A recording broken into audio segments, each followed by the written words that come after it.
उत्तराखंड प्राकृतिक सुंदरता के लिए जाना और नैनीताल की खूबसूरत वादियां किसी का भी मन मोह लेते ही।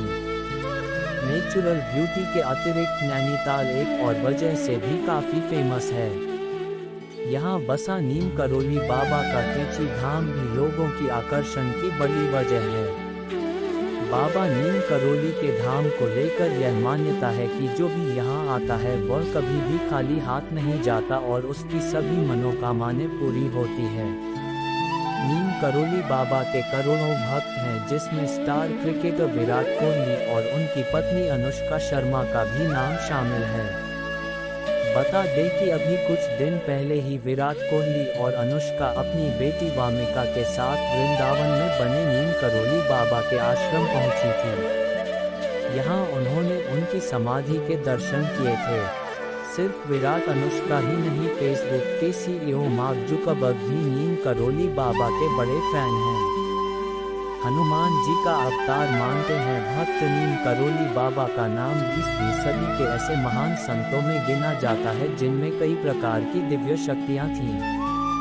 नीम करोली बाबा के भक्त और प्रशंसक उन्हें हनुमान जी का अवतार मानते हैं।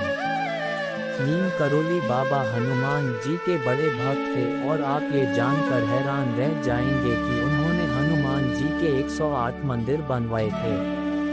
किशोरावस्था में बन गए थे। साथ ही नीम करोली बाबा के बारे में कई प्रकार की कहानियां समाज में व्याप्त हैं। उनका वास्तविक नाम लक्ष्मी नारायण शर्मा था। उनका जन्म उत्तर प्रदेश के अकबरपुर में 1900 के आसपास हुआ था। बचपन से ही उनमें भक्ति भावना कूट कर भरी हुई थी। अपनी किशोरावस्था में उन्होंने साधु का वेश धारण कर लिया था। माना जाता है कि उन्होंने अपनी तपस्या नीम करोली जगह पर शुरू की, इसी वजह से उन्हें नीम करोली बाबा कहा जाने लगा। 1964 में आश्रम की हुई थी स्थापना। नीम करोली बाबा का मुख्य आश्रम टेची धाम में स्थित है, जो कि नैनीताल में स्थित है। उनका एक आश्रम वृंदावन में भी है। इसी आश्रम में कुछ दिन पहले क्रिकेटर विराट कोहली और अनुष्का शर्मा पहुंची थी। बाबा नीम करोली ने 1964 में इस आश्रम की स्थापना की थी। हिंदू धर्म में ऐसी मान्यता व्याप्त है कि जो भी नीम करोली बाबा के आश्रम में आता है उसकी मुराद जरूर पूरी होती है। ये कहानियां हैं चर्चा का विषय। नीम करोली बाबा की कई चमत्कारिक कहानियां आज भी सुनाई जाती हैं। कहा जाता है कि एक बार बाबा के भंडार में घी की कमी पड़ गई थी, जिसके बाद उन्होंने लोगों से नदी का पानी लाने को कहा।